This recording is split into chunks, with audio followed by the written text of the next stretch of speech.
กับสวัสดีและสวัสดีบุตรคุณสกุลเด้อFC บ่าวนอนบุตรคุณสกุล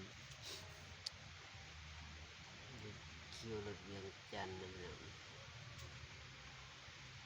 ฮอดปีหนึ่งฮอดปี12 โมงกลางคืนพี่น้องมึงพี่น้องว่านะขนอนนอนเรียนกันพี่น้องอยู่คิวรถ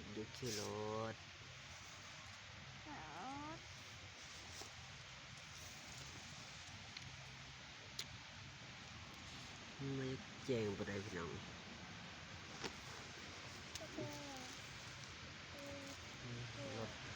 รถเข้ามาพี่น้อง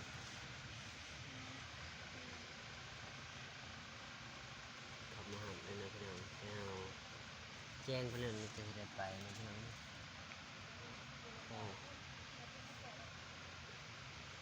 เห็นว่าพี่น้องขี่รถเวียงจันทร์พี่น้องเห็นว่านี่คือสุดใจข้าพเจ้าเองเนาะเข้าเมาพี่น้องไม่มีเงินพี่น้องเงินอยู่ทุกมือพระท่านระบาดพี่น้อง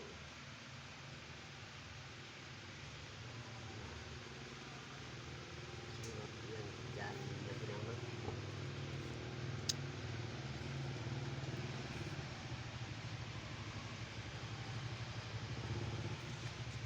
ขึ้นรถ2 โมงพี่น้องขึ้นรถอยู่ปากซองลาน้ำแล้วก็ห้องปี12 โมงกลางคืนพี่น้อง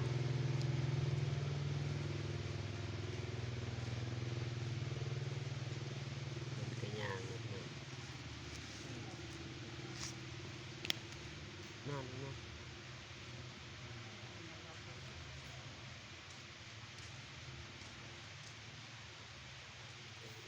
พาเรื่องไม่มาเย็นนะพี่น้องเนาะกลางคืนนอนเนาะ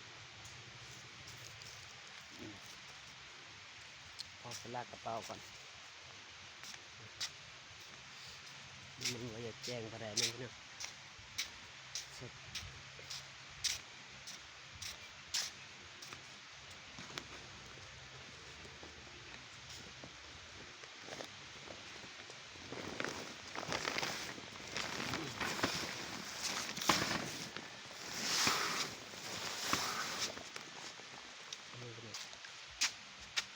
ที่รถเวียงจันทร์ที่ใส่ไต่ด้วยพี่น้องเด้อที่ไปเมืองพนหงส์คลิปนี้ก็สิจบแต่เพียงแค่นี้นะพี่น้องแล้วก็เข้ามาสวัสดี